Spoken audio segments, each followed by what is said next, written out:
Congratulations! You've decided to put the new B7 food service blender in your stores. This is great news. So today I'm going to show you how to take it out of the box and set it all up.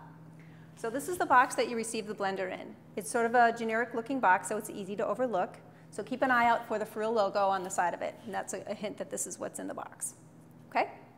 When you open it up, you're going to pull out the manuals from the top. It's the first thing you see. It's got a quick install guide, FRL B7 installation and operations manual, a quick reference guide with an attached hook on it so you can hang it on the side of the blender for easy reference, a drip tray, and last but not least, you've got two metal hooks that'll stick to the side of the blender that you can hang the spindle or the blending assembly on, as well as the quick reference guide.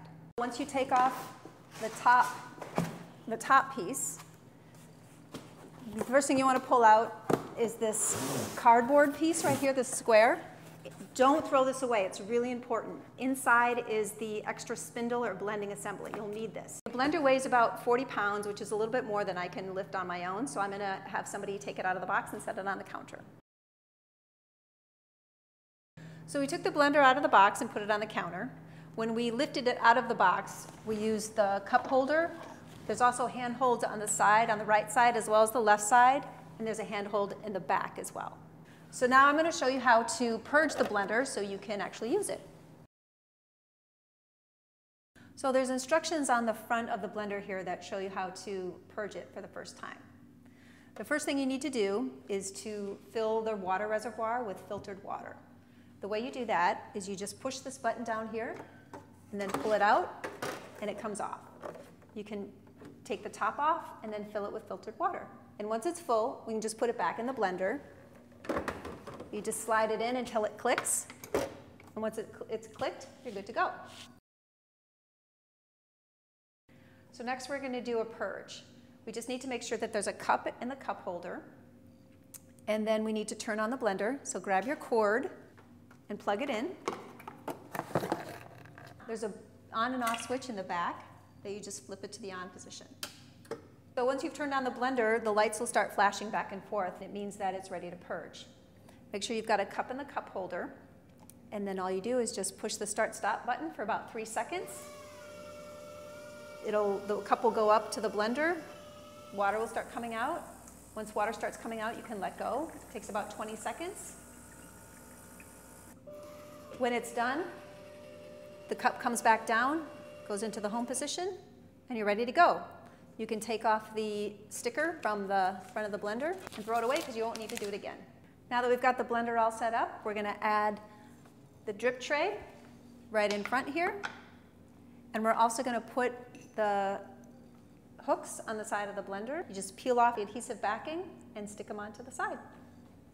So after we've hung up the hooks, we're going to take the spindle out of the box. So you can just hang it up on the hook.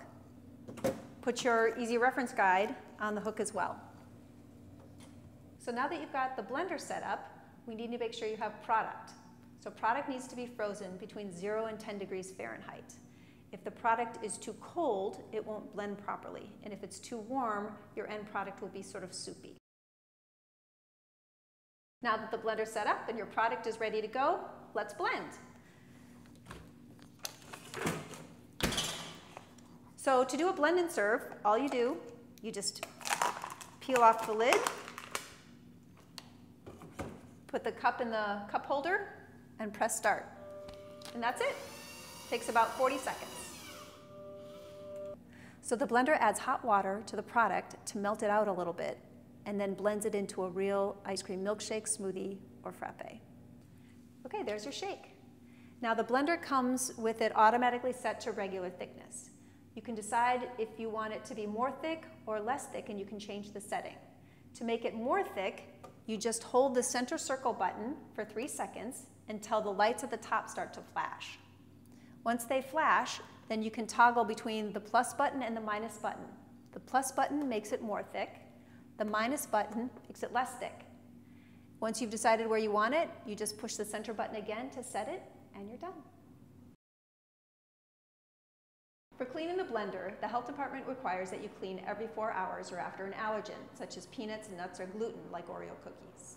You can blend back to back if you like. You may find a little bit of residue along the edge of the cup, so the best rule of thumb is to blend light to dark. So you'll blend vanilla first, then strawberry, and then chocolate afterward. You can also change the spindle in between if you like, because it comes with an extra spindle. To clean the spindle, also known as the blending assembly, you're going to lift up the splatter shield, twist and pull to remove the spindle, and then you can put it in the dishwasher, or you can wash it in a 3-basin sink. If you wash it in a 3-basin sink, you're going to want to use a scrub brush so that you can get underneath. If you're blending with fruit, sometimes seeds or skins will get stuck in the blending disc, and you need the brush to dislodge them. You also want to make sure that you're pushing down on the spring so that you can scrub and clean underneath it as well. So when you wash it, you're going to wash it using the brush to scrub off the blending disc, and then you're going to rinse it, and then you're going to sanitize. While the spindle's being cleaned, you can wipe down the rest of the blender. You want to make sure that you're wiping down behind the spindle, you're really scrubbing out the cup holder, and then you're wiping down both sides of the splash guard. Make sure you're cleaning the drip tray as well. You can either wash it in the 3-basin sink or put it in the dishwasher. The water reservoir needs to be cleaned once per week, or if the blender has been unused for an extended period of time. To wash it, you can either put it in the dishwasher, or you can just do the wash, rinse, sanitize in your 3-basin sink. If you're having any problems with the blender, the first thing you want to do is just turn off the blender and turn it back on again.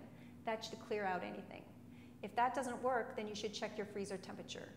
Most of the problems that we have are because the freezer is either too warm or too cold. If neither one of those two work, then just call the 1-800 number, and our customer service team should be able to walk you through any problems. They'll ask you to look for the blinking lights. There's different patterns for different error codes. There's also a troubleshooting guide on the quick reference guide, and that'll be able to walk you through anything as well. That's it. You're ready to blend. Good luck, and thanks for watching.